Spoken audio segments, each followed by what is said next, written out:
आखिरकार शिक्षकों का इंतजार हुआ खत्म। शिक्षा विभाग ने ले लिया बड़ा फैसला। लाखों शिक्षकों का होगा अब तबादला। तारीख आ गई है सामने, बताएंगे खबर। अब नमस्कार, स्टार टीवी बिहार देख रहे हैं आप और मैं आपके साथ वंदना।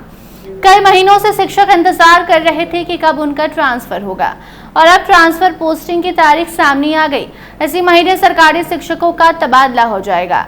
ये तबादला 2 चरणों में होने जा रहा है। जहां शिक्षा विभाग ने राज्य के शिक्षा प्रणाली को और अधिक पारदर्शी और संतुलित बनाने की दिशा में एक ऐतिहासिक निर्णय ले लिया है।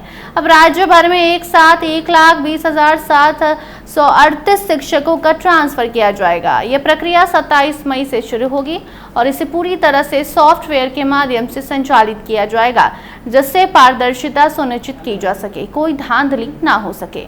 इस ट्रांसफर प्रक्रिया में वो सभी शिक्षक शामिल होंगे जिन्हें पहले ही जिला आवंटन यानी कि डिस्ट्रिक्ट अलॉटमेंट मिल चुका है। अब इन शिक्षकों को स्कूल आवंटन यानी कि स्कूल पोस्टिंग किया जाएगा। इसके अलावा वो शिक्षक जो एक ही जिले में कार्यरत हैं, चाहे वो पुरुष हो या महिलाएं, उन्हें भी इस प्रक्रिया में शामिल किया जाएगा। एक ही जिले में कार्यरत शिक्षकों की संख्या सबसे अधिक बताई जा रही है, इसलिए उन्हें भी सॉफ्टवेयर आधारित स्कूल आवंटन प्रणाली के तहत ही तबादला किया जाएगा, ताकि प्रक्रिया एक समान और पारदर्शी बनी रहे। इस बार तबादला प्रक्रिया में किसी भी तरह की मैनुअल दखल अंदाजी नहीं होगी।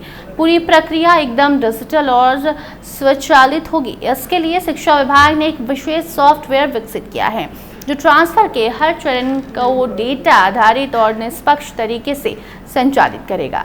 इस कदम का मुख्य उद्देश्य ये है कि शिक्षक ट्रांसफर प्रक्रिया में किसी प्रकार की अनुचितता या पक्षपात की आशंका से मुक्त रहेंगे और सभी को उनकी योग्यता और प्राथमिकता के अनुसार उचित स्कूल में नियुक्ति मिलेगी। शिक्षा विभाग ने यह भी स्पष्ट किया है कि शिक्षकों को उनके निवास के नजदीकी स्कूल में पोस्टिंग देने की प्राथमिकता दी जाएगी। इससे शिक्षकों को आवागमन में सुविधा होगी, जिससे वो ज्यादा समय स्कूल और छात्रों को दे पाएंगे। इसके साथ ही ये कदम शैक्षणिक गुणवत्ता में सुधार लाने की दिशा में भी सहायक सिद्ध होने जा रहा है। नजदीकी पोस्टिंग से शिक्षकों के समय और संसाधनों की बचत होगी, जिससे उनकी कार्य क्षमता में भी बढ़ोतरी होगी। विभाग का मानना है कि इससे ग्रामीण और दूरदराज के स्कूलों में भी योग्य शिक्षकों की उचित उपलब्धता सुनिश्चित हो सकेगी। जिन शिक्षकों का ट्रांसफर पहले चरण में किसी कारणवश नहीं हो पाया है, उनके लिए दूसरे चरण की प्रक्रिया भी तैयार की जा रही है। ये प्रक्रिया 10 जून से 15 जून के बीच संचालित की जाएगी। दूसरे चरण में पटना जिला समेत अन्य बचे हुए जिलों में के शिक्षक, चाहे वो महिला हो या पुरुष, शामिल होंगे। ये चरण भी उसी सॉफ्टवेयर प्रणाली के तहत संपन्न होगा, जिससे ट्रांसफर प्रक्रिया की एकरूपता और पारदर्शिता बनी रहे। विभाग का उद्देश्य है कि राज्य के सभी जिलों के शिक्षकों का संतुलित और तर्कसंगत ट्रांसफर किया जाए। शिक्षा विभाग के इस निर्णय से लंबे समय से तबादले का इंतजार कर रहे शिक्षकों को बड़ी राहत मिलने की उम्मीद है।